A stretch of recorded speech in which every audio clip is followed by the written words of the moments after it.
Sí. Buenas tardes. Vamos a continuar con es parte de la teoría del motor paralelo. Hola, profe. Para el día jueves, entrar con lo que es la práctica referente a este tipo de motor. Recuerden, vamos a hacer ahorita los problemas referentes a este tipo de motor para que al finalizar la clase hagamos con el simulador una prueba de verificación de continuidad. La continuidad es muy importante en cualquier circuito eléctrico. ¿Por qué? Porque es la que nos permite a nosotros determinar si el circuito está en condiciones de permitir el paso de corriente eléctrica. Es una prueba muy importante ya que nos permite, insisto, conocer esa particularidad porque en muchas ocasiones un circuito puede estar roto, puede estar cortado. ¿Por cuál razón? Hay muchas. Pero podemos encontrar una conexión abierta, por lo tanto hace que la máquina deje de funcionar.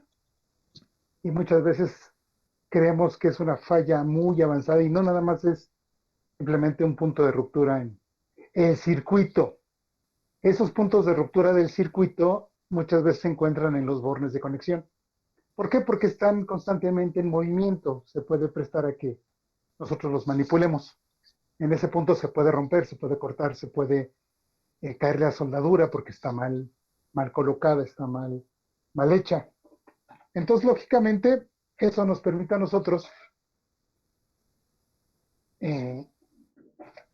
verificar algún tipo de falla. En este caso, específicamente lo que es la continuidad, que vuelvo a insistir, es algo muy importante y es una de las pruebas que más comúnmente hacemos en la parte física de los motores. Es una práctica y es una actividad muy socorrida por parte de los que nos dedicamos a este tipo de trabajos. Y es muy importante, ya que nos permite enterarnos de qué está pasando con la máquina de forma inicial. Nos permite a nosotros esa posibilidad de identificar una posible falla. Puede haber falla en los carbones, puede haber falla en los bornes de conexión, puede haber falla en un elemento térmico que esté protegiendo a la máquina, en fin. Eso es lo que nosotros identificamos con la famosa prueba de continuidad, que de hecho en el semestre pasado vimos una con un motorcito.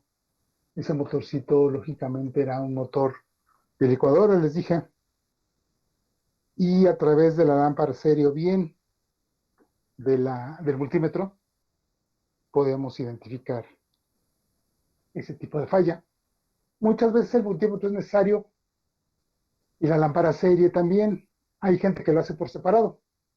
Yo recomiendo hacerla con los dos equipos, es decir, con la lámpara y con el multímetro, ya que con el multímetro identificamos el valor de la resistencia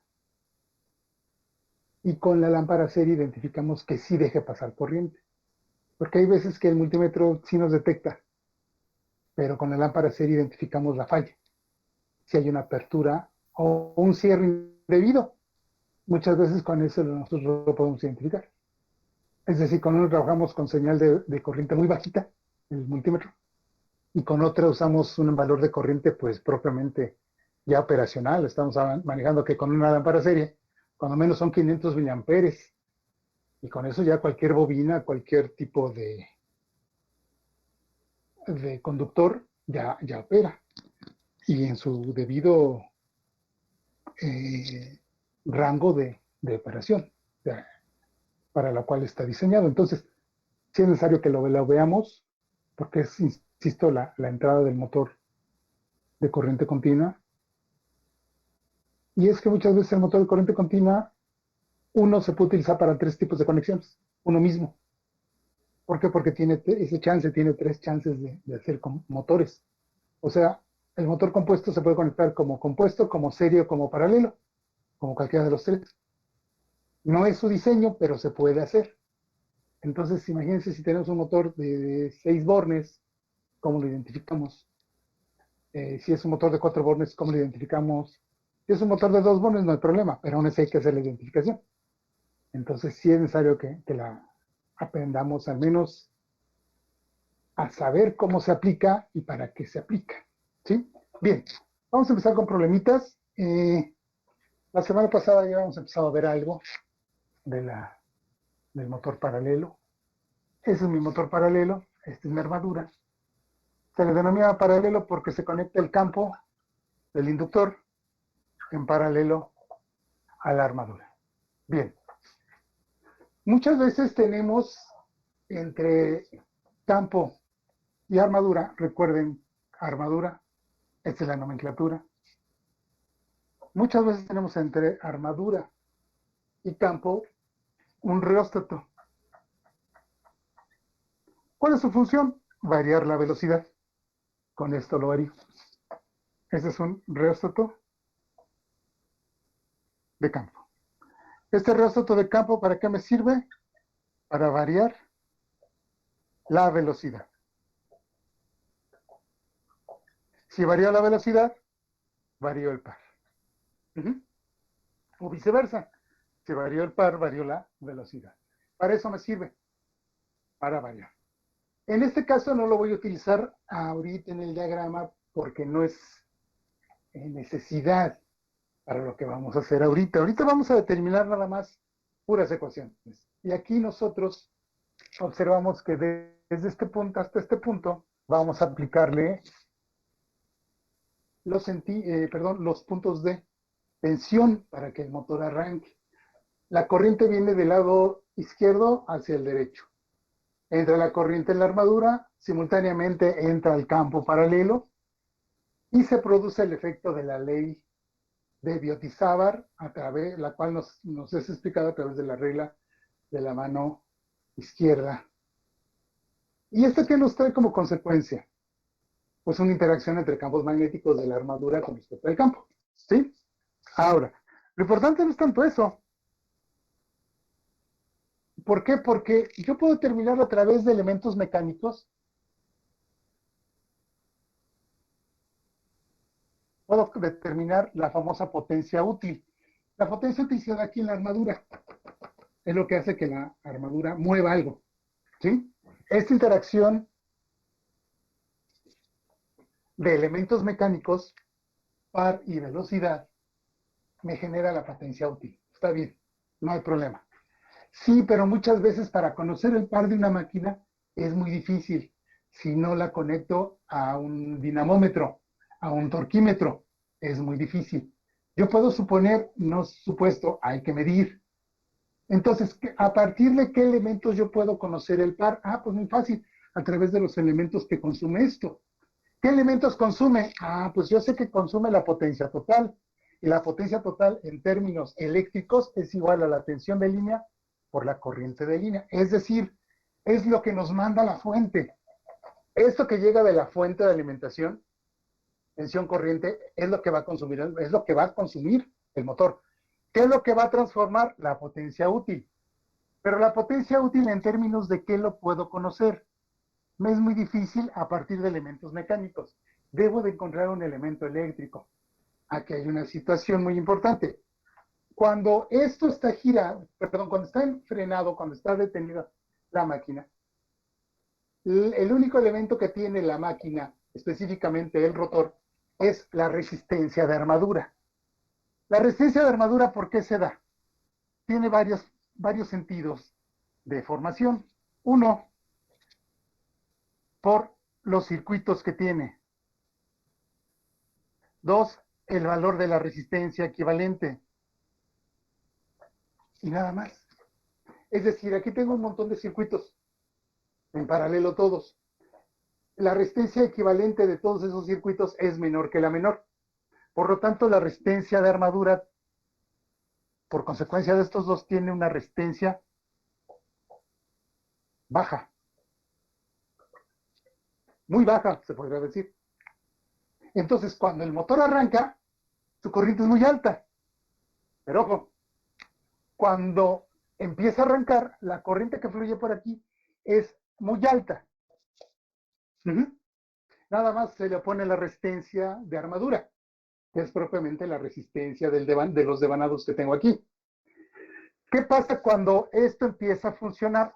Pues resulta ser que cuando esto empieza a girar, hay una velocidad. Y esta bobina está situada de tal forma que tiene polos, ¿sí? Pero también existe un campo magnético interno, el que se produce aquí. Y ese campo magnético se produce en unas cosas, más bien, este campo magnético va a afectar unas cosas ya que está dentro de la armadura. ZP, Phi, Z. Y también resulta ser que tengo algo llamado recorridos, que es la cantidad de veces que la corriente de la armadura se divide. Y necesito hacer una transformación, una conversión. Esta S es RPM. Si yo estoy utilizando un sistema MKS, los minutos los debo de convertir a segundos. Por lo tanto, lo tengo que dividir esto entre 60. Bien, todo esto que me va a generar un efecto llamado fuerza contra electromotriz. Fuerza contra electromotriz. Esa fuerza contra electromotriz, cuando se establece aquí, acuérdense que primero el arranque fue altísimo, pero de repente se produce una fuerza contra electromotriz, esta corriente se reduce y el motor adquiere su velocidad de trabajo, no nominal, de trabajo. Entonces, esta tensión inducida E se opone ¿a quién? A la tensión que la produce. En este caso, la tensión de línea. Pero esta siempre va a ser menor que esta. Siempre. ¿Por qué? Porque esta es quien la produce. Esta no puede ser mayor porque ¿de dónde sacaría valor de tensión corriente y demás para poderla superar? No existe. Por lo tanto, está limitada al valor de la tensión. Bien. La potencia útil, ojo, yo sé que la tensión inducida se produce aquí. Y la corriente que fluye por aquí se le llama corriente de armadura. Aquí se le llama corriente de excitación. Bien, cuando la corriente fluye por aquí y atraviesa esta tensión inducida, me produce algo llamado potencia útil, E por I de armadura. Estoy igualando la ecuación en términos de cómo yo produzco la potencia total. La potencia total me la produzco a través de la tensión corriente. Aquí que tengo fuerza electromotriz inducida y corriente de armadura. El producto me genera la potencia útil. ¿Para qué quiero conocer eso? Porque para mí me es más difícil a través de elementos mecánicos determinar la potencia útil, cosa que es más fácil a través de elementos que puedo medir o bien puedo calcular. ¿Sí? Por eso es que la necesito a través de estos términos. Ahora, fíjense, esa tensión al arranque no existe. Por eso la corriente de arranque es alta. Pero milésimas de segundo después se empieza a reducir y se nivela a un valor específico. De hecho, cuando hagamos la práctica van a observar cómo el motor automáticamente jala mucha corriente y después se estabiliza. Y queda fijo su valor. No hay ningún problema. Es lo que necesito que vean, que observen. En todo motor de corriente continua hace lo mismo. Al arranque es muy alta. Milésimas de segundo después se estabiliza y se reduce. ¿Pero por qué se estabiliza y reduce? Porque aparece esta. Esta se produce con el tiempo, con la velocidad. A medida que el motor va adquiriendo velocidad, si este sube, este también sube. Por lo tanto, este se opone más o en mayor cantidad a este. Nunca se igualan, nunca se van a igualar porque este produce a este. Y esa pequeña diferencia de tiempo hace que esta sea siempre más grande que la tensión inducida. A partir de esto nosotros ya podemos definir qué tengo que buscar.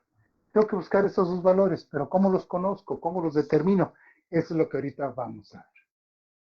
Cópienlo, muchachos, por favor, para empezar a hacer el análisis de este pequeño circuito. Es muy rápido, ¿eh? No crean que es mucha ciencia, es algo muy fácil, muy básico, muy elemental.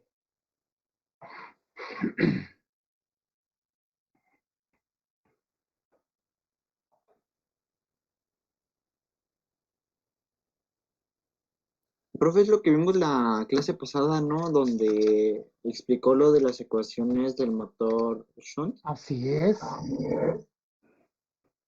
Pero hay que recordarla. Ah, ok. Gracias. Esto es rápido.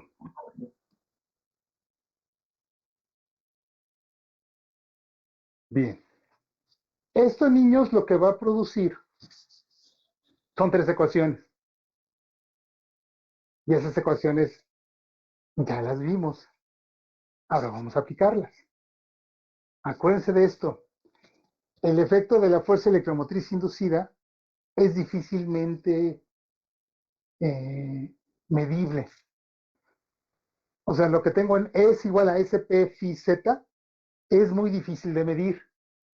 El campo magnético es prácticamente imposible medirlo, a no ser que tenga los medios, pero esos medios son a nivel laboratorio. Cuando yo saco un aparato de medición de laboratorio, entiéndase laboratorio que son aparatos muy especializados. Si yo muevo ese aparato de medición de laboratorio, puedo descalibrarlo. Entonces ya no va a ser la medición adecuada. ¿Qué es S velocidad? Bueno, eso con un tacómetro lo puedo medir. P, ¿qué es el número de polos? Tengo que abrir la máquina, se mide, se abre y se cuentan los polos. Campo magnético es muy difícil de medir. Z, ¿qué es Z? Conductores. ¿En dónde? En la armadura. Una armadura puede tener 1000 conductores, 2000 conductores, 5000 conductores, 10,000 conductores. Entonces tengo que contar uno por uno, o sea, todos los alambres que tiene allá adentro, tengo que contarlos. Son muchísimos. O sea, sí se puede, pero es muy difícil, es muy complicado. A, ¿qué es A? Recorrido de corriente. Tengo que medirlo, tengo que verificarlo. Tengo que ver si es cierto que son dos recorridos, 4 recorridos, 6 recorridos, 8 recorridos. Todo eso me lo complica.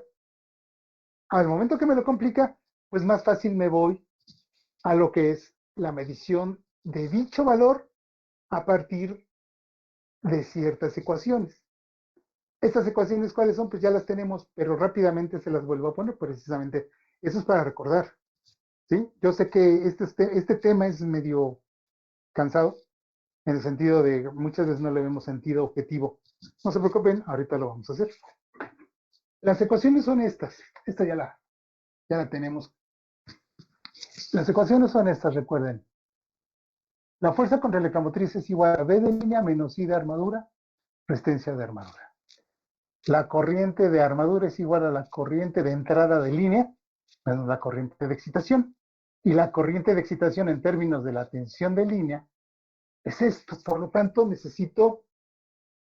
siempre necesito cuando menos 2 datos. Esta resistencia y lo que consume el motor. Ojo, esto que estoy teniendo aquí potencia es lo que transforma. Recuerden, un motor que hace cambia la energía eléctrica a energía mecánica. O sea, esta energía eléctrica, tensión corriente, lo transforma en energía de movimiento. ¿Qué es esto? Entonces siempre necesito estas dos y estas dos. A no ser que el problema me lo indique de otra manera, que eso es lo que ahorita vamos a ver. Precisamente la indicación, otras indicaciones para que yo determine los elementos que voy a calcular. En este caso, ¿qué comúnmente voy a calcular? Pues fácilmente voy a calcular la potencia útil, puede ser el par, puede ser el rendimiento, puede ser la potencia mecánica, que es lo que comúnmente se calcula. ¿Para qué? Para ver qué carambas hace el motor, para ver si está transformando la energía en un porcentaje deseable. ¿Cuál es ese porcentaje deseable? 80%. Ya lo vimos en motores de alterna. Esos motores de continua pues, todavía tienen un rendimiento mucho mejor que el de alterna. ¿Por qué? El hecho de que existan motores de aluminio, acuérdense que el jaula de ardilla es de aluminio, hace que tenga un cierto nivel de pérdidas un poquito elevado. Recuerden, el aluminio no conduce igual que el cobre, pero precisamente porque es aluminio aguanta más que el cobre. Tiene un menor nivel de conducción, eso hace que se pueda hacer el cortocircuito, porque un cortocircuito en cobre es muy alto, extremadamente elevado. Por ejemplo, no sé si les ha pasado que en sus casas, en las colonias donde habitamos, hace unos 5, 6, 7 años, Comisión Federal fue a cambiar los cables, todo el cableado de distribución, tanto en alta como en baja tensión. Es decir, en los postes tenemos transformadores, ahí llegaban 3 hilos a 23 o a 13.2 kilovolts. ¿Qué hicieron? Lo cambiaron.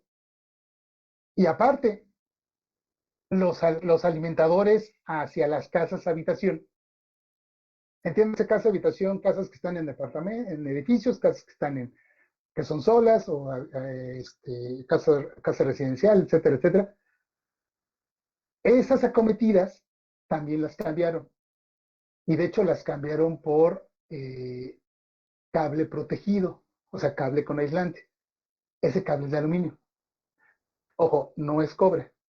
El que quitaron sí era de cobre. De hecho, el cable de cobre, ¿por qué se identificaba? Porque era un cable comúnmente de color verde oscuro. ¿Por qué era verde oscuro? Por la oxidación con el agua. Y era cable desnudo. Fíjense qué tan poderoso es el cobre, que el alambre puede permanecer desnudo durante mucho tiempo y aún así mantener su nivel de conducción. Esa es la ventaja del cobre. ¿Qué pasa con el aluminio? Por eso está aislado. Porque el aluminio, si se empieza a caer algún tipo de agente atmosférico, se empieza a corroer, pierde su conductividad. En nuestras colonias lo hicieron así de un día para otro, cambiaron tramos de hilos de conducción, nos pusieron aluminio por cobre. Una razón es porque es más costoso el cobre que el aluminio. Pero ¿qué es lo que pasa con cobre? Es difícil de reparar. O sea, se tienen que hacer empalmes y luego estañarlo. ¿Qué pasa con el aluminio? El aluminio se hacen fácilmente reparaciones. Hay veces que el cable de aluminio que está trenzado, más o menos así, está trenzado. Hay veces que se vuela. O sea, se le hace ahí una pequeña fisura en el conductor y queda abierto. Son milésimas de milímetro que se abre. En el cobre se va todo el alambre. O sea, se funde por la gran cantidad de corriente. Cosa que en el aluminio se abre. ¿Qué hacen? Hacen un puente de aquí a acá. Y esto se mantiene tal cual. Hacen un puente a través de una derivación y permite la conducción. ¿Qué pasaría en cobre? Pues simplemente se quema todo el conductor. No sé si han visto videos clásicos de TikTok y demás que llegan a pegar en una línea de alta o de mediana o de baja tensión y empieza a columpiar y empieza a tocar. Pues simplemente el alambre empieza a fundirse y de hecho se ve cómo se funde. Del punto de corte hacia los extremos empieza a producirse muchas chispas y se empieza a producir como una especie de flama verde. Esa flama verde es flama producida por cobre. Esa empieza a partirse hasta que cae, se funde, porque el cobre es de muy alta conductividad. Por eso es que estos motores, ¿por qué lo estoy comentando todo esto? Porque estos motores sí son de cobre. Por eso es que su eficiencia, aunque pueda ser de valores bajos, en comparación con un motor de corriente alterna, es de mucho mayor eficiencia. Por ejemplo, en alterna, una eficiencia del 80% equivale a uno de estos en 70, 65% aproximadamente. Más o menos, o sea, no es una norma, pero si hacemos los cálculos, vamos a observar que efectivamente el motor de alterna es de menor eficiencia. Sí, soporta más friega, para acabar pronto. Sí, le podemos automatizar, le podemos hacer muchísimas cosas, hacer que gire en dos sentidos y demás. Su capacidad de mantenimiento es mínima en cuanto al motor de corriente continua. Sí, pero el motor de corriente continua tiene una gran habilidad. Me permite variar esto. Y esto para mí es lo sustancial del motor de corriente continua. ¿Por qué? Porque un motor de corriente continua me permite acelerarlo, desacelerarlo a voluntad, cosa que el motor de alterna tengo que esperar a ver si quiere acelerar. Hay veces que no acelera y ¡pum! Se cae la carga. Este sí la mueve. La mueve porque esos motores tienen una gran capacidad de par, se llama par de arranque, ¿Qué es el par de arranque? Cuando está la pieza en posición fija y la quiero levantar. Entiéndase levantar cuando la voy a mover. Eso es el par de arranque cuando mueve, cuando la levanta. Ese par de arranque en estos motores es muy alto. ¿Por qué creen que los motores de corriente alterna, que son los que utilizamos en los electrodomésticos, no son motores jaula de ardilla? ¿Por qué son un motor universal? Ah, porque el motor universal tiene un alto par de arranque. O sea, si ustedes quieren moler en una licuadora algo, nunca van a encontrar un motor jaula de ardilla. Van a encontrar un motor universal, que es un motor de corriente continua. Por eso es que se usan tanto. Sí, tiene unas características muy chistosas, muy contradictorias, pero aún así el motor se mueve. Por ejemplo, los motores de taladro, ahí nunca van a encontrar motores jaula de ardilla, a no ser que sean tornillos fijos, tornillos en banco, que se mueven con una palanca. Eso sí, ahí sí hay lo que es un motor de corriente alterna. Sí, pero también tiene sus condiciones, o sea, no es cualquier tipo de motor. Son motores especiales, muchas veces son hasta trifásicos para un banco de tornillo. Entonces, la ventaja del motor de continua, es que tiene un alto par. Por eso es lo que ahorita vamos a determinar. ¿Por qué por el cobre? Nada más por eso. Por eso les hice la referencia de las instalaciones de distribución que tenemos. En la actualidad, la mayoría es aluminio. Y ustedes se pueden percatar y fácilmente lo reparan. El problema es que el grado de conductividad se reduce mucho, en un tercio. Por eso es de alto calibre. Por ejemplo, un número 10 de aluminio equivale a un 12 en cobre. Entonces debo de hacer siempre el calibre más grande. Por eso es que el aluminio se utiliza más en la actualidad. Bien, vamos a retomar los problemitas o el tipo de problema, pero antes de. ¿Qué es lo que comúnmente vamos a usar o vamos a manejar? Esto. Lógicamente, para calcular la potencia útil, empleo estos dos.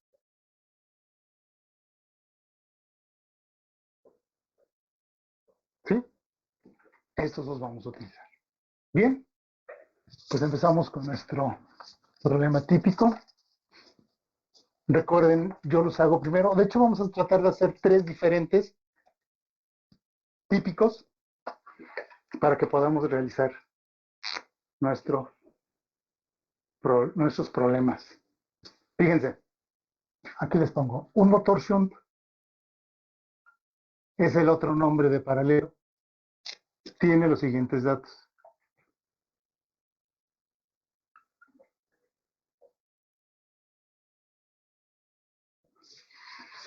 Resistencia de armadura, 1 ohm. Resistencia del campo paralelo, 100 ohms. Tensión de línea, 400 volts. Corriente de línea, 20 amperes. Velocidad del rotor,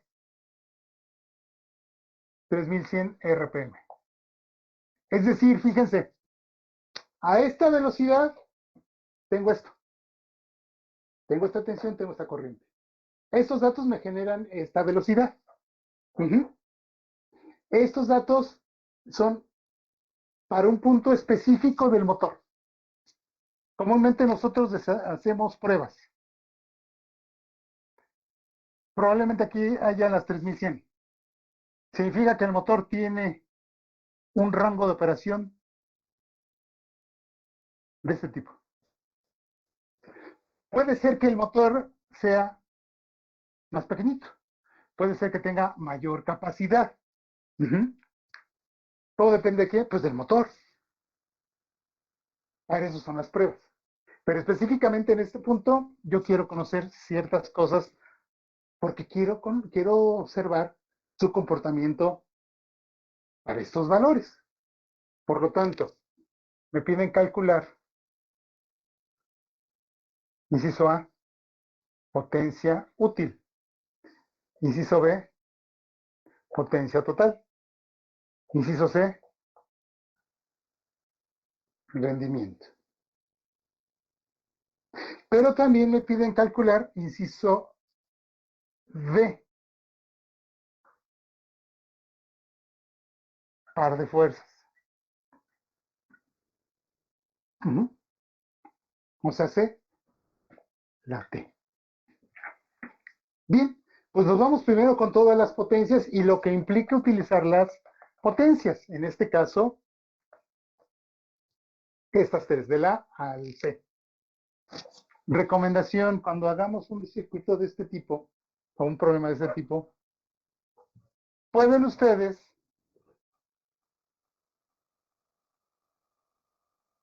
hacer un esquemita pequeñito en el cual se vean, los datos: resistencia de armadura, resistencia del campo paralelo, corriente de línea, que es de 20 amperes, y la tensión de línea de 400 volts. Este es 1, este es 100. Ohm, ohm. ¿Para qué? Para situar los datos, para situar qué caramba estoy haciendo. Eso me permite a mí manejar un poquito mejor lo que es la correspondencia del problema. ¿En qué sentido correspondencia?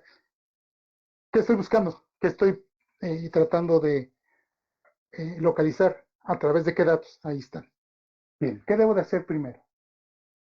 Lo primero es la potencia útil. Si yo agarro estas ecuaciones, inciso A, potencia útil.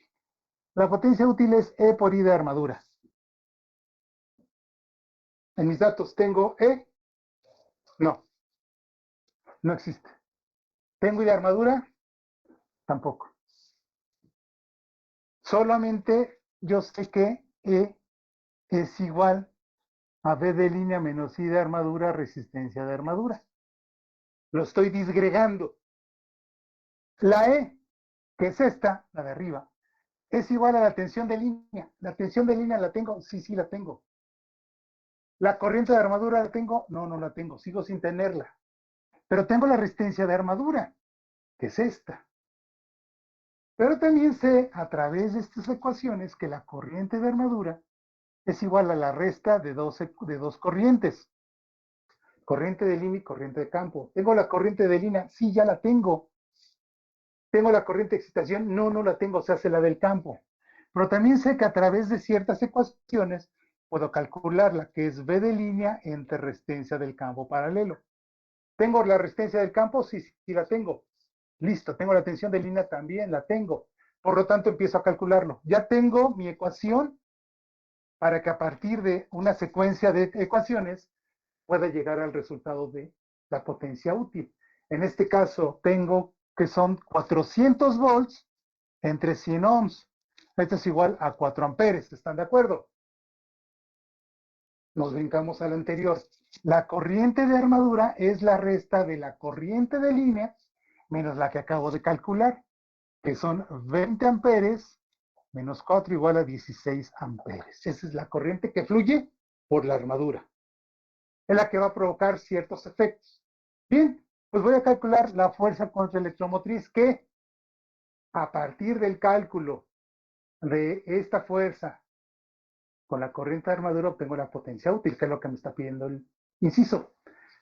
B de línea son 400 menos 16 por 1, porque la resistencia de la armadura es de 1 ohm, me da 384 volts.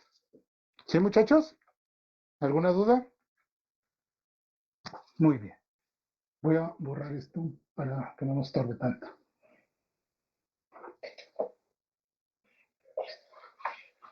Bien. 384 volts. Procedo arriba. Eso es igual a 4, no es cierto, a 384 por 16. Esta es una y esta es otra que voy a necesitar. Si yo los multiplico, obtenemos que es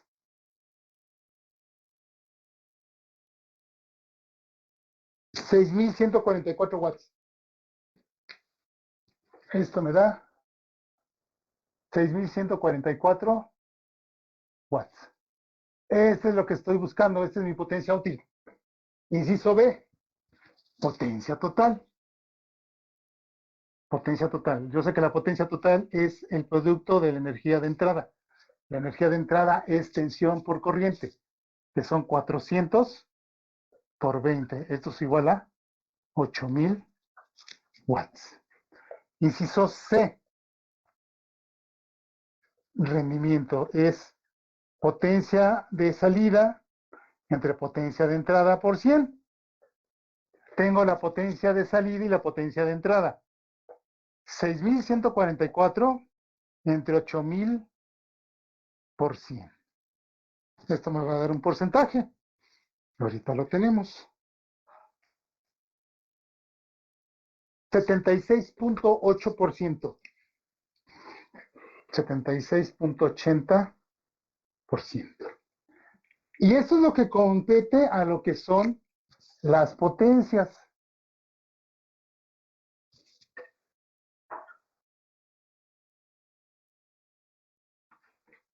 Ahora el inciso D, el par de fuerzas T.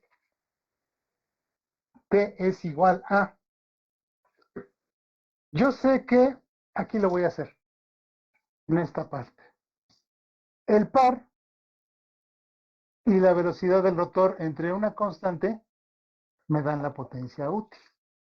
De donde la potencia útil es igual a, perdón, el par es igual a 9,55 por potencia útil entre velocidad del rotor. Esa es la ecuación que voy a utilizar. Bueno, el despeje de ecuación original. Si yo veo esos datos, o más bien veo esos literales, debo de buscar los datos.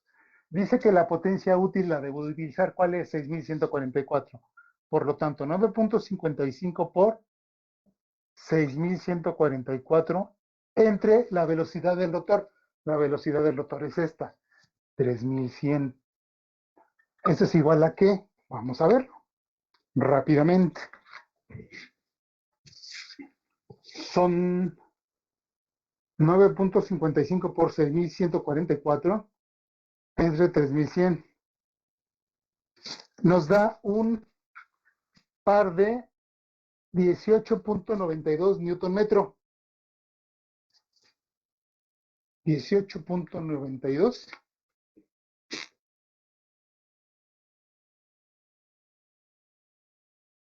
newton metro. Ese es mi par de fuerzas para esta potencia útil que es esta. Y para esa velocidad de 3,100. Cópienlo, muchachos, por favor.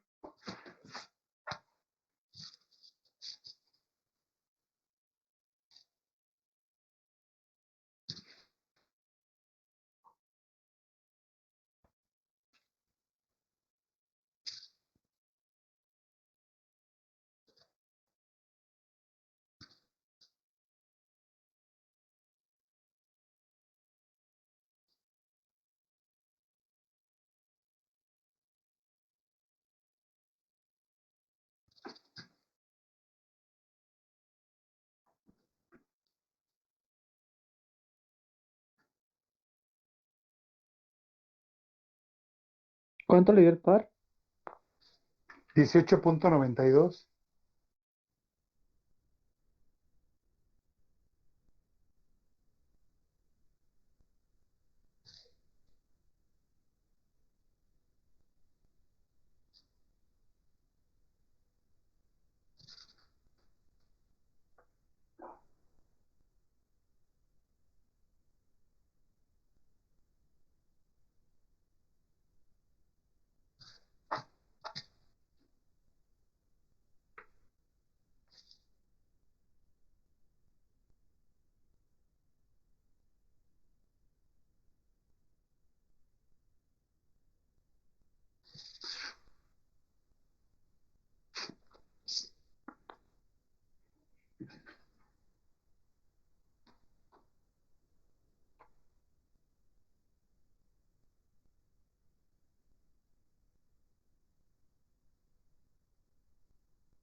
Muy bien.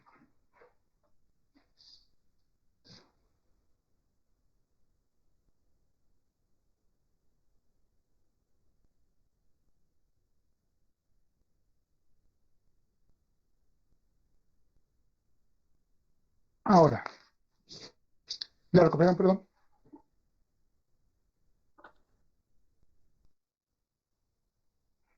Bien.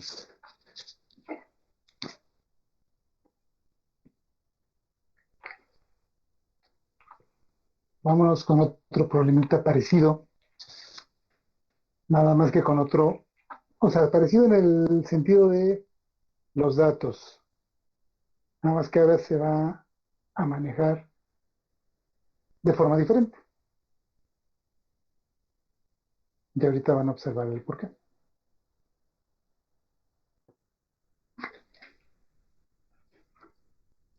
Vamos a volver a calcular lo mismo. La única diferencia es cómo está escrito la referencia de los datos. Un motor derivado, o sea, hace paralelo shunt de lo mismo, tiene una resistencia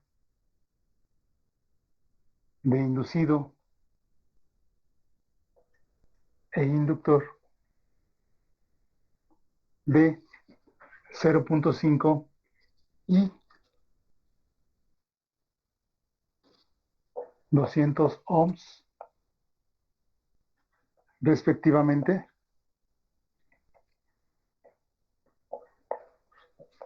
lo cual hace que consuma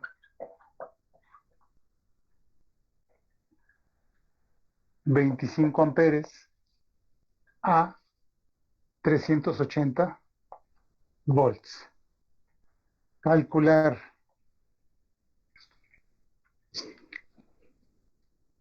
Ahora,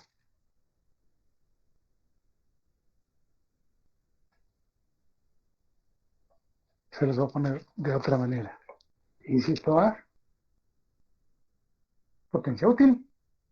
Inciso B, potencia total. Inciso C, rendimiento. E inciso D, potencia mecánica en CD. Nada más. Con esos va y sobra. Fíjense. Otra vez, la armadura en paralelo con un campo.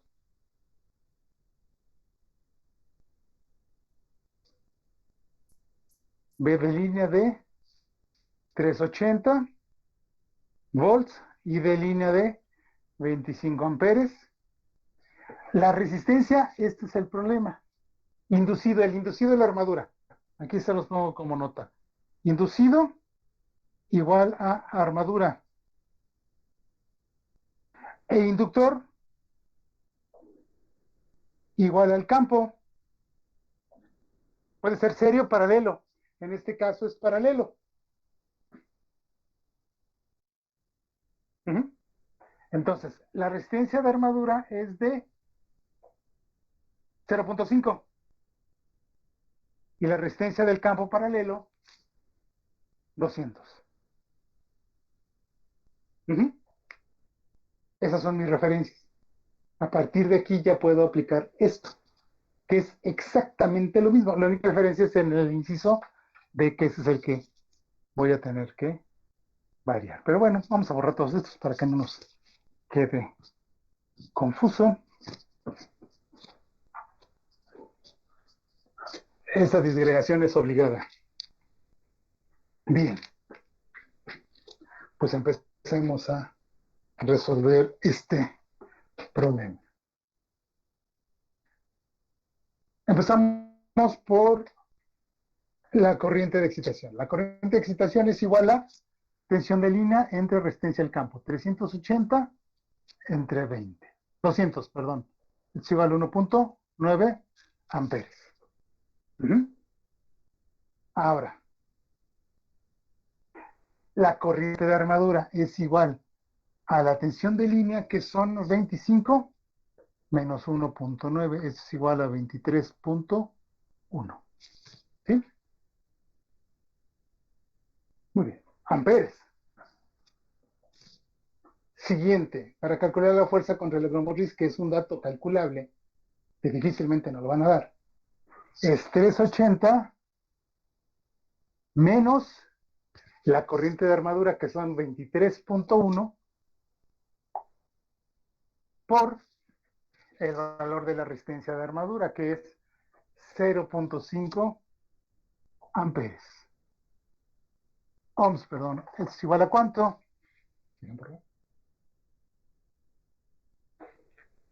Lo hacemos. Es 380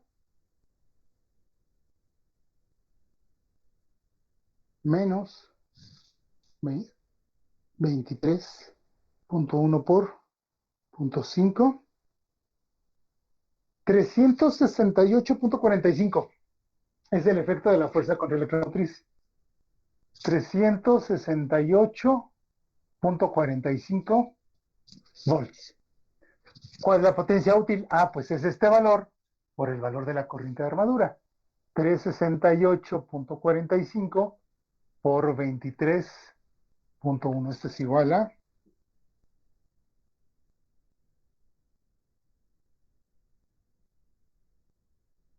8.511.195.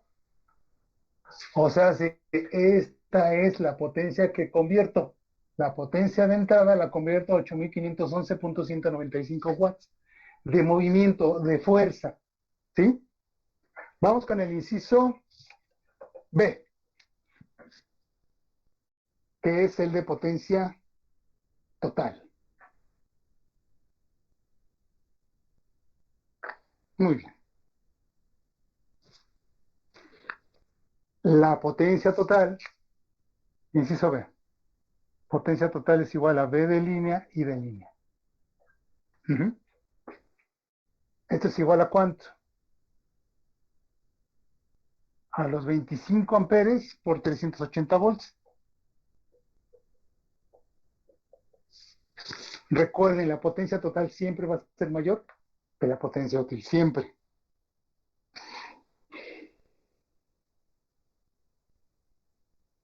$9,500 watts. Inciso C.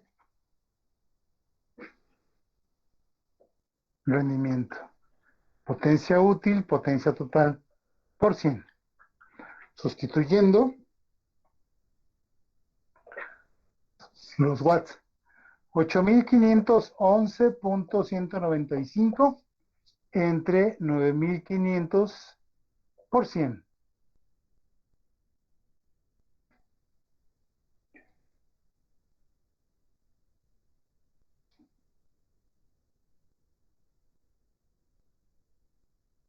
$89.59.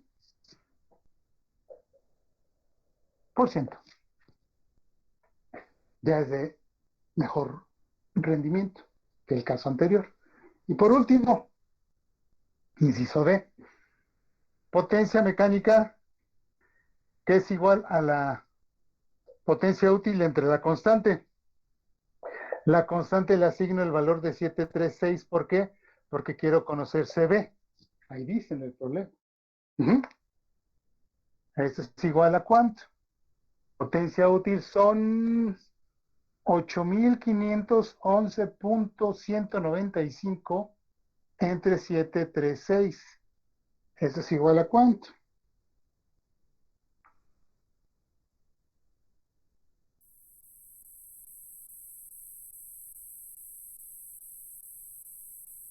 $11.56 CB.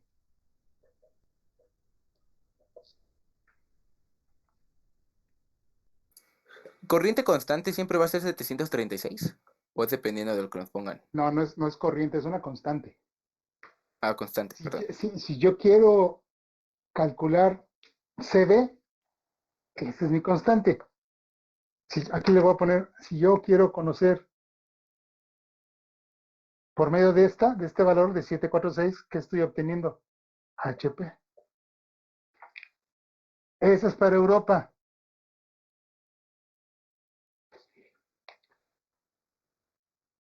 Y esa es para América. La mayoría de las potencias en América son HPs. La mayoría de las potencias en Europa son CB, o bien ya con los watts es con lo que se está ya trabajando últimamente. Ya no se tiene lo de los HPs o CBs, ya eso prácticamente se está desapareciendo. Pero América todavía es muy renuente, todavía no quiere cambiarlo. ¿Por qué? Porque es cambiar mucho de las conversiones. Entonces se sigue en América con lo que son las conversiones tal cual las tenemos. ¿Dudas? Esta es otra forma de que se puede presentar el problema con este cambiecito. Inducido, armadura, inductor, campo. En este caso, campo paralelo. Cuando sea establecido va a ser campo serio. Cómprenlo, muchachos, por favor.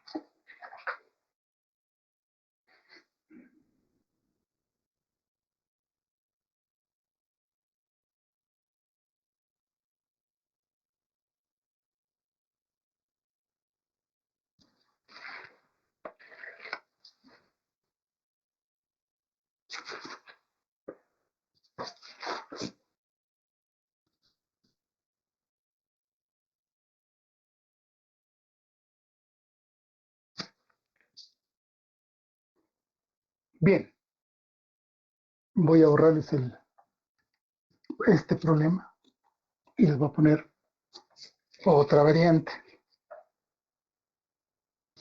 Variantes hay muchas. Las más comunes son estas que les estoy presentando. Muy bien.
Bien.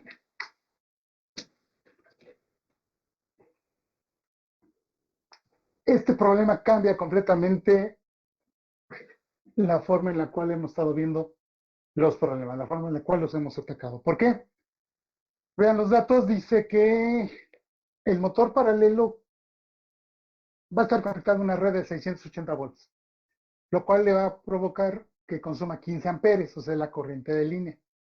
Ese dato es de tensión de línea, corriente de línea. lo cual produce una velocidad de giro de 1200 RPM, siendo su rendimiento del 82%. ¿Qué me piden calcular? La potencia total, la potencia útil, el par desarrollado por la máquina, o sea, la fuerza, y la potencia mecánica en HP. Bien, ninguna de estas fórmulas sirve. ¿Por qué? De esas que tengo aquí arriba. Las únicas que nos van a servir probablemente sean estas. Y eso hay que ver. Fíjense. Voy a borrar estas para que no nos estorben ahorita. Y eso es algo que ustedes tienen muy acostumbrado a hacer. Y digo tienen porque lo vi en el semestre pasado. Y también en este parcial.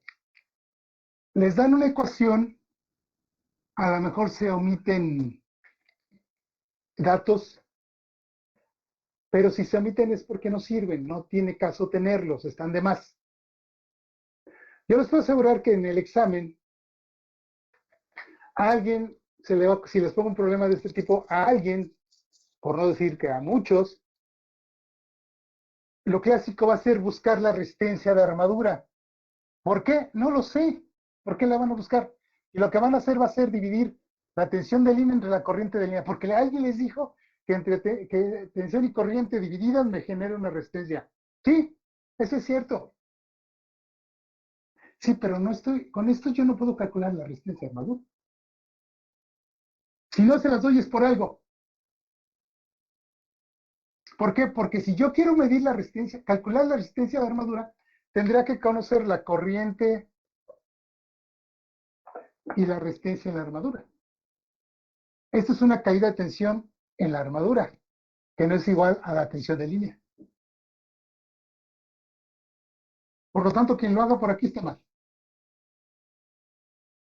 ¿Qué estoy calculando con esto? Ah, la resistencia del motor. Esto sí es válido. Resistencia del motor, pero ojo, la resistencia del motor es la resistencia de la armadura más el efecto inductivo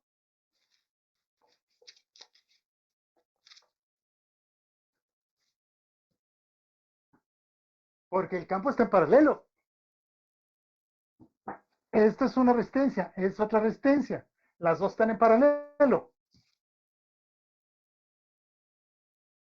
O sea, se va complicando por esa línea. Por ahí no se puede. ¿Qué tengo que hacer entonces? Debo de observar mis datos. Por eso les dije hace un momento que estas ecuaciones a mí no me sirven. Ninguna. Y ojo, me servirían si tuviera la potencia útil, pero no la tengo. Me serviría si tuviera estos dos, no las tengo. Me serviría si tengo la resistencia del campo, no la tengo. Por lo tanto, ninguna de estas me sirve.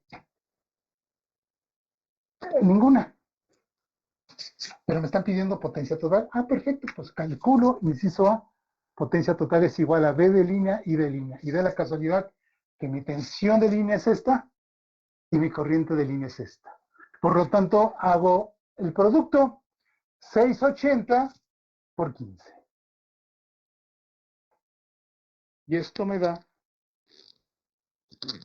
un gran total de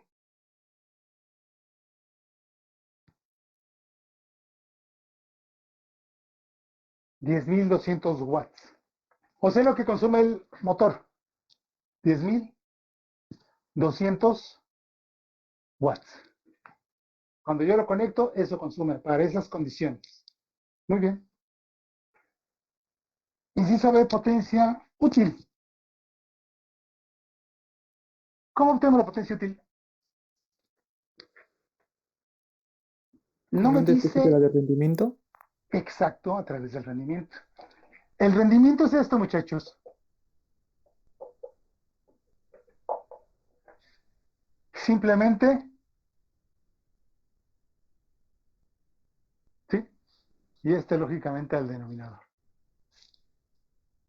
Esto es igual a rendimiento por potencia útil, perdón, por potencia total, entre 100. Este es mi despegue. Por lo tanto, sustituyo 82% por la potencia total que son 10.200 watts sobre 100.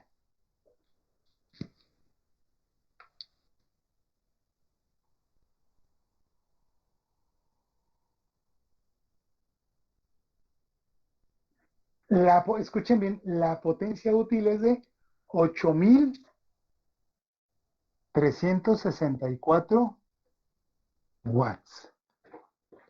La potencia total es de 10.200 watts. La potencia útil siempre va a ser menor de la potencia total. Esta es menor que esta. Yo podría decir que el problema ahí va, porque me estoy asegurando que esta sea menor que la de arriba. Es una norma. La potencia total siempre va a ser la global. Y esta es la que se transforma, la que convertimos. Nunca ninguna máquina, no existe máquina que transforme lo total a lo útil. No existe. Todavía no se ha inventado. Por lo tanto, esta noción me puede dar un norte indicándome, mira, ahí voy. La potencia útil siempre va a ser menor que la potencia total. Bien. Me piden el par desarrollado, inciso C, par desarrollado T es igual a potencia útil por 9.55 entre velocidad del rotor. Ese es un despeje. Recuerde, ¿de dónde sale esto? De potencia útil es igual a TSR sobre 55. De este paso acá.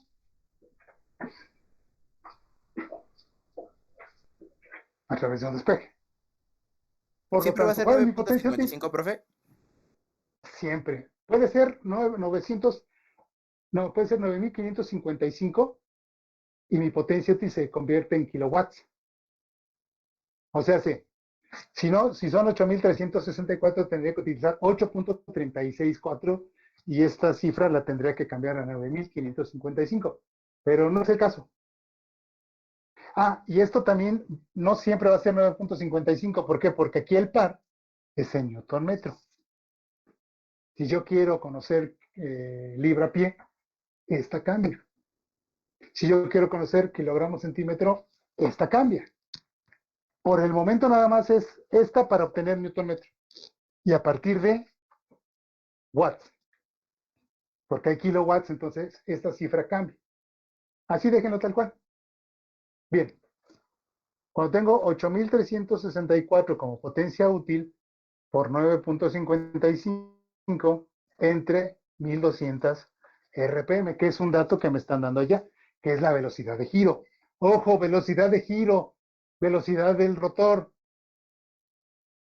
o simplemente giro, es lo que está indicando como velocidad de rotación. ¿De quién?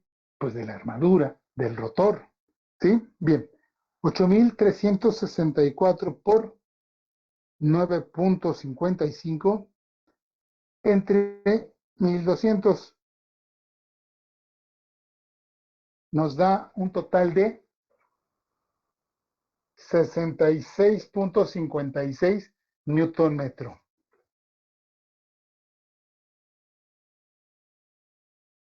A ver, esto convertido a kilogramo centímetro significa que puede mover 680 kilos en un centímetro. O sea, sé que podría mover 6, 7,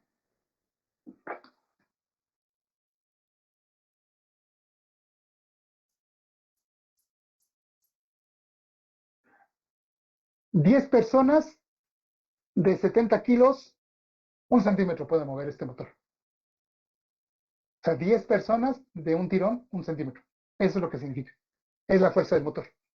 En línea recta, lógicamente esto es circular. En línea recta podría mover un centímetro a 10 personas que pesen casi los 70 kilos.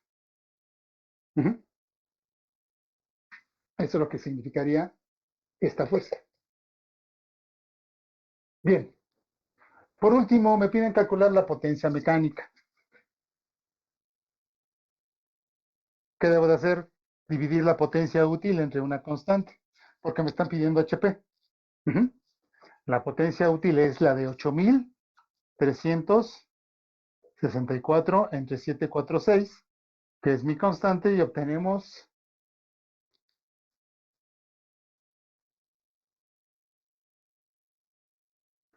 es de 11.21 HPs. Esa es mi potencia que genera el motor en estas condiciones. Ujú. ¿Dudas, muchachos? Cópienla, por favor.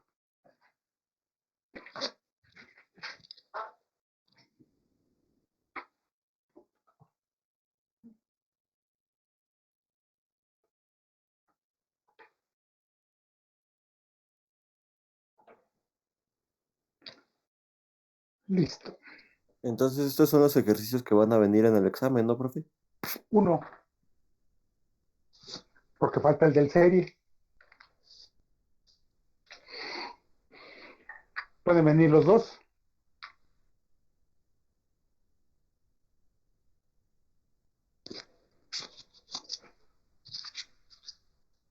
Bien. Ahora, les voy a compartir lo que es el simulador. Bien.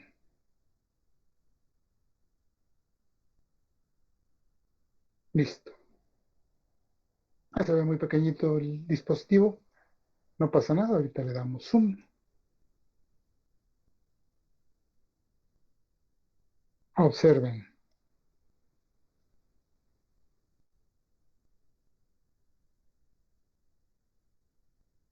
Ese es el motor de corriente continua. También dice generador.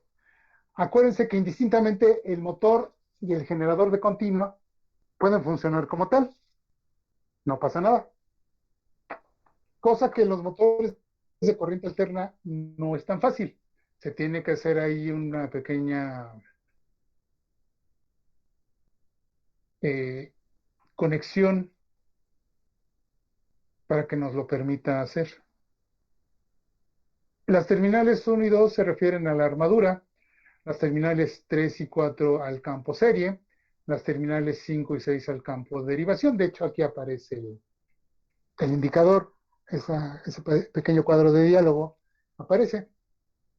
Cada vez que me posiciono me dice bobinado serie, bobinado en derivación, o sea, bobina paralelo. Y como se los comenté la semana pasada, este es un riostat al inicio de la clase, que este comúnmente no se emplea dentro de la máquina, es decir, este no se encuentra adentro, no es parte funcional del motor, es un accesorio. Necesario, sí, pero es accesorio. O sea, no está dentro de. Nos recomiendan comprar un cierto tipo que sea funcional para el motor, pero no siempre está dentro del motor. Cuando son máquinas grandes no se encuentra dentro del motor. Aquí sí se encuentra porque es para fines de estudio. Y de hecho me posiciono sobre la perilla y dicha perilla puede disminuir, puede aumentar, en fin. Pero para tal efecto de verificación voy a utilizar un multímetro. Este multímetro amarillo, fíjense, apareció del lado izquierdo, lo voy a mover de tal forma que me permita colocarlo en donde están mis cables de entrada o bornes, como quieran. Ahí está. Bien. Voy a seleccionar la función de resistencia. Ahí está. Lo que estoy haciendo ahorita es continuidad.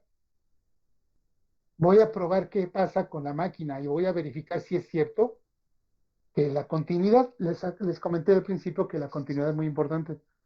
Nos permite determinar si el conductor tiene condiciones o no de permitir el paso de corriente, nada más. ¿Dónde puedo hacer la prueba de continuidad en una instalación eléctrica? Cuando metemos 8 cables, 10 cables en una canalización, quiero identificar cuál es cuál, porque da la casualidad que metí todos del mismo color. Hay mucha gente que dice, no, métele de un color, métele de otro, ni que fuera arcoíris, ¿verdad? No, para tal efecto, cuando uno mete conductores, se marcan los conductores, muchas veces para evitar precisamente la confusión. Por ejemplo, en las instalaciones eléctricas que posiblemente ya ustedes ya vieron, ojo, vieron más, no hicieron, dos cosas diferentes. Hay una conexión típica en las casas habitación, el famoso interruptor de escalera. ¿Por qué se llama de escalera? Porque se coloca en las escaleras. Es simple y sencillo, un nombre. ¿Por qué? Porque da la casualidad que nos permite apagar al inicio de la escalera una lámpara que comúnmente está dentro del área de las escaleras, y cuando lleguemos a la parte de arriba la podemos hacer la función contraria, encenderla.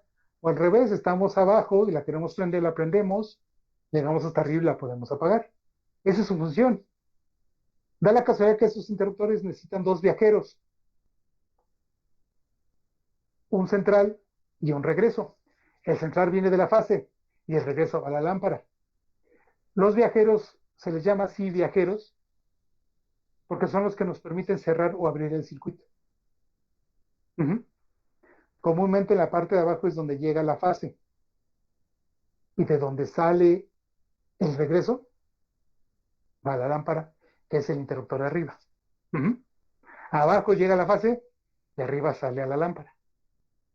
O sea, entiéndase, arriba y abajo los 2 interruptores de escalera. Da la casualidad que se recomienda utilizar los alambritos de escalera de un color, fase, neutro y regreso de otro color. Pues sí, pero si ustedes van a una tienda eléctrica, o sea, si donde vendan material eléctrico, si nos vamos a Caprichitos, los conductores son caros. Y si yo compro de un color o de otro color o de otro color, me sale muchas veces en 100, 200, 300 más caro que si lo compro parejo.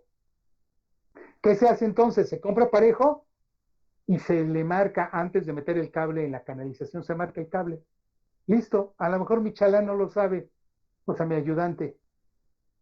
Mete el conductor en las canalizaciones y resulta ser que había que haber marcado. Pues entonces le enseñan el método analítico. ¿Cuál es ese método analítico? A través de un ómetro o bien de una lámpara serie. ¿Qué se hace? Comúnmente todas las casas de habitación ya tienen la acometida. Pues ahí nos colgamos. Agarramos una extensión, colocamos nuestra lámpara serie, porque ya me dijo algún maestro cómo se utiliza, y listo. Identifico continuidad. Ahora sí ya las marco. Lo que ahorita, ese es el clásico ejemplo de cómo identificar conductor contra conductor. En este caso es algo parecido. Aquí tengo los bornes, y tengo la secuencia, y tengo hasta los nombres. Y cuando se enfrenten a algún motor así, tienen que hacerlo, a fuerzas, porque hay veces que no tienen los datos. Entonces, ¿qué tenemos que hacer? Pues hacerlo. ¿Cómo? De la siguiente manera. Colocamos en el medidor, colocamos nuestros cables, el positivo, y lo voy a llevar, por ejemplo, aquí, específicamente al rióstato. Quiero observar cuál es su comportamiento. El positivo, el A no, debe ser en volt ohm, para eso está indicado como tal. Y luego el negativo, que es el común. ¿A dónde? Al otro borne. Y observen, aquí me marca resistencia. Significa que aquí tiene la resistencia, pero no sé si sea la máxima o la mínima. ¿Qué es lo que hago? Voy a mover el rióstato, la palanca del rióstato. Y observen, llego hasta una resistencia máxima de ¿cuánto? 512.6. Es decir, aquí es el valor máximo. Y aquí es el valor mínimo. Este rióstato siempre debe estar en mínimo. Hay rióstatos que deben de estar en máximo. Depende de su función. ¿Qué necesito? La mayoría de los rheostatos deben estar en mínimo, para que dejen pasar toda la corriente que requiere. Bien, ya que probé debo de probarlo porque a lo mejor ahí hay una falla. Entonces lo verifico. Si falla, el motor falla. A pesar de que nada más sea una pieza auxiliar, muchas veces, si el rheostato falla, falla todo el motor. Ahora, ¿qué procede? Pues voy a colocar en el devanado de campo paralelo, voy a colocar mis cables. Lo paso para acá. Y fíjense, la resistencia se fue infinita. Coloco el rojo, lo sostengo, le doy clic y lo llevo a dónde? Al 6. Lo sostengo, lo suelto. Vean la resistencia, es una resistencia fija. No, aquí no la puedo variar. ¿De cuánto? 265 ohms. Comúnmente la resistencia del campo paralelo es alta. De hecho, lo vimos aquí en los problemas, una de 100 y otra de 200. Y este último problema, bueno, no tenía el valor de la resistencia. No pasa nada. Ahí está. Bien, me voy al serie. Sostengo el cable y lo llevo al borne 3, lo suelto y aparece otra resistencia infinita. ¿Por qué? Porque entre esta bobina y esta bobina no hay continuidad. O sea, está abierto y está bien. Lo llevo al 6. Ahora lo conecto al 4, lo suelto en el 4 y observen, mi resistencia se va a 1.7. El devanado serie es de baja resistencia. Uh-huh. Ahora, ya que me di el serie, me voy a la armadura. Lo conecto aquí y lo conecto acá y observen qué pasa. Vean la resistencia. ¿Se fue de cuánto? 7.60 ohms. Significa que la resistencia de armadura es un poquito más grande que la resistencia del campo serie. ¿Sí? Tengo 3 valores de resistencia en cuanto a las bobinas, porque en cuanto al total son 4.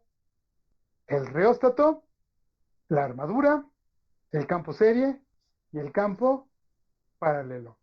Cuando entremos al tercer parcial, voy a hacer la prueba en un motor monofásico y en un motor de continua respecto a la continuidad con lámpara serie. No va a tener caso que ahorita la haga en el pizarrón. ¿Para qué? Nada más vamos a observar lo mismo con el multímetro. Lo que sí yo les recomiendo hacer la misma prueba con los dos aparatos, es decir, con la lámpara de prueba, con lámpara serie y con el multímetro. ¿Por qué? Porque así determino la resistencia. Otra, si el multímetro tiene mal su batería, aquí la ventaja es un sistema llamado virtual o de tipo eh, simulador. Es una simulación. La desventaja es cuando nos enfrentemos a lo real. ¿Por qué? Lo primero que yo debo de observar en un multímetro es su display, o sea, su pantalla. ¿Por qué?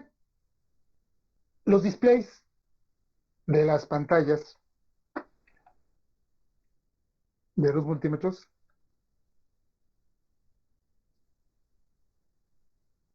simplemente nos dan mucha información más allá de lo que es el valor que estoy midiendo. Por ejemplo, permítanme a ver si puedo abrir uno. Aquí está. A ver si lo podemos eh, ver más claramente. Yo espero que sí se pueda. Es que tenemos que ver muchas cosas respecto a lo que sale en los displays, o sea, la información. ¿En qué sentido? Ahí les va.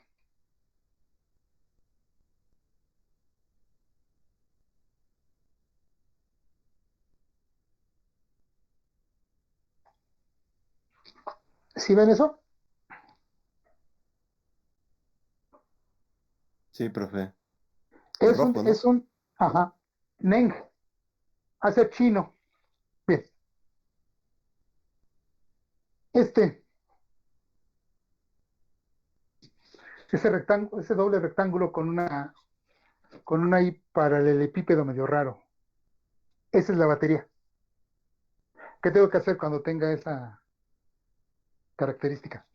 Tengo que cambiar la batería o la pila. Si yo tengo un valor equivocado de batería en los aparatos de medición tal como el multímetro digital que tenemos en la simulación, va a estar mal. Uh-huh. ¿Qué es eso? Que es automática la medición, es decir, no necesito estarle buscando los rangos.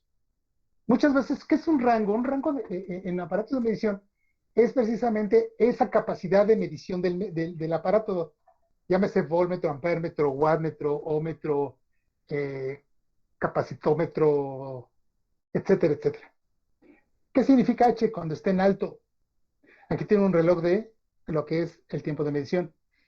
Esta es una alarma audible porque hay alarmas visuales. Esto básicamente se utiliza cuando estamos verificando, monitoreando, por ejemplo, continuidad, pero continuidad, ojo, continuidad en dispositivos electrónicos. No se vayan con la finta. Ahí lo pongo en continuidad y hago la prueba de continuidad. No, muchachos. La prueba de continuidad en electrónica muchas veces me mide las tensiones, o más bien el umbral de tensión.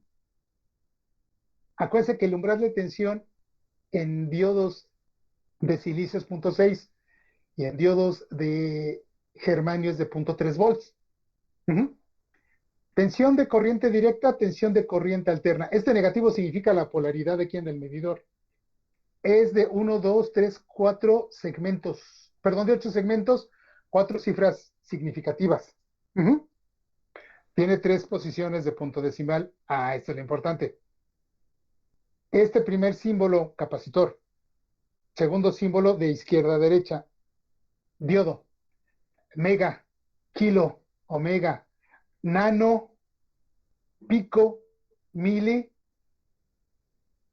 AB, que es promedio, F, no es cierto, AB, no es cierto, perdón, se me fue, es ABG, average. Es A, ampérmetro, B, voltmetro y F, farad. Hay veces que se puede prender la MA al mismo tiempo, la K y la B al mismo tiempo, la omega y la K se pueden prender al mismo tiempo. Esto significa que está midiendo en tiempo real. Eso es para grados centígrados o grados Fahrenheit, o bien kilohertz, es decir, me puede medir varias cosillas a la vez. ¿Qué significa TRMS?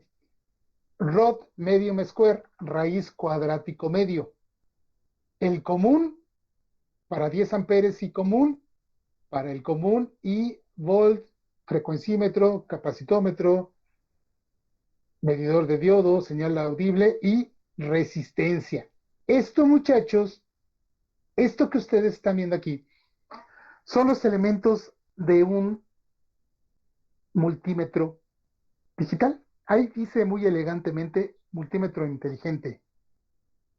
Esa palabrita de inteligente la han venido sacando de unos 5 o 10 años para acá. Los multímetros siempre han sido inteligentes. La mayoría de los multímetros son automáticos. A eso se refiere con que sean inteligentes. Son automáticos.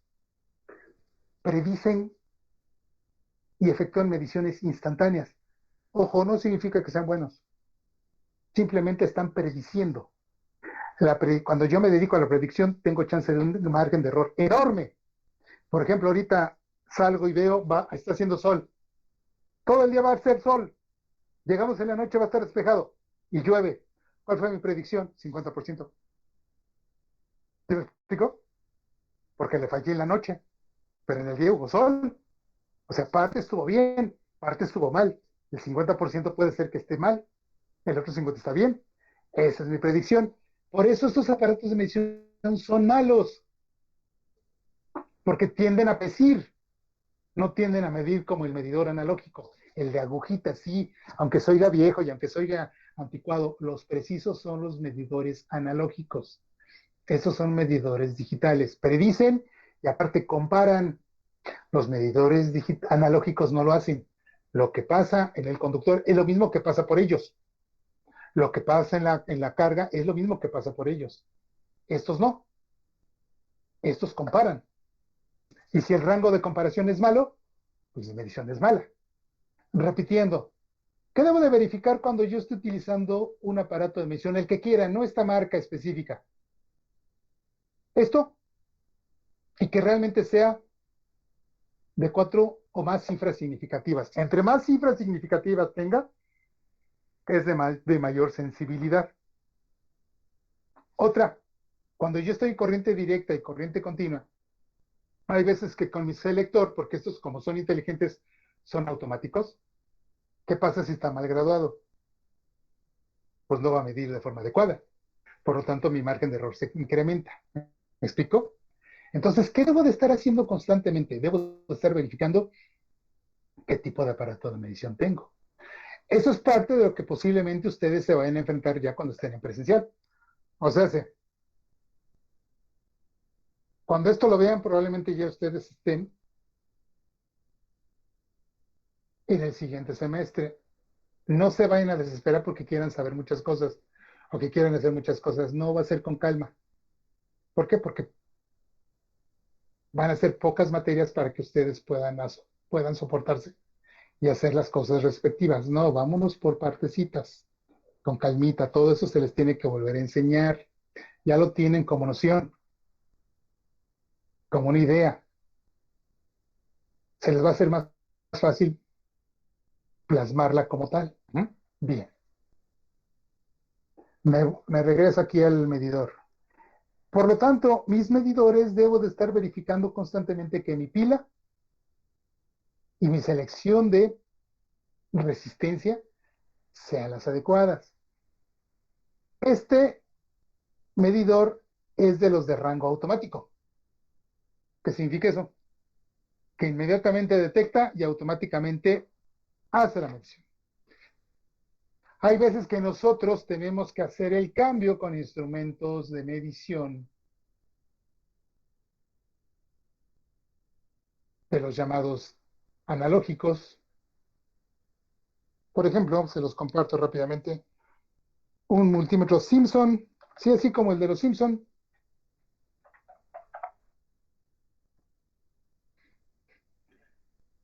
Quiero compartírselo y estoy en Mercado Libre. Ahorita van a ver el precio. Qué bueno que lo vean para que se vayan dando una idea de cuál es el precio real de aparatos de este tipo. A ver, ¿cuánto dice? 23,748. Lo que un iPhone 11, no 13 ya va, ¿no? Ujú. Es un multímetro Simpson. Ahí está mi multímetro Simpson. Y de hecho, uno de estos tenemos ahí en el taller. Es el mismo. Presión para el laboratorio, miren lo que dice.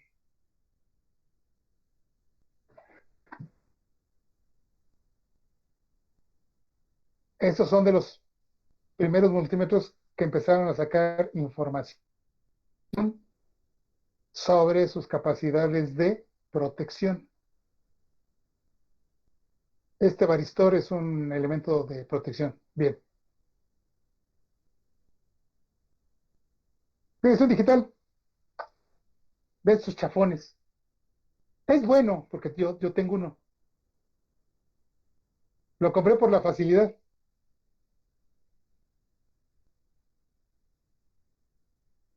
Ahí está mi display, etcétera, etcétera. Quería comprar un Simpson, pero cuando vi que costaba 12,000 pesos el más barato, pues como que ya no quise comprar. Ahí está el multímetro. Unite. Es bueno, tiene buenas capacidades. Ahí están sus rangos. Vean el costo que comparan con los 21,000 pesos que cuesta el otro. Pero el otro es demasiado fino, demasiado extremo. Vean este chafón. Este sí, chafón, chafón. Digo chafón porque este fuse 10 amperes máximo. No es ni a 10 amperes, dura hasta 5, ¡pum! Se quema. Se levanta la pista y demás. Cosa que los Simpson no se levanta la pista ni nada. ¿Eh? ¿Qué es eso de pista? Componentes internos. Son buenos para lo que necesitamos, que es electrónica. Pero así para lo que queremos de mantenimiento y demás, no son tan buenos. Ujú.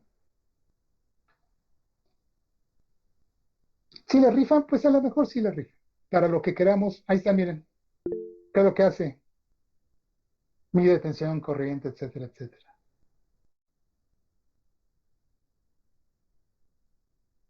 ¿Sí?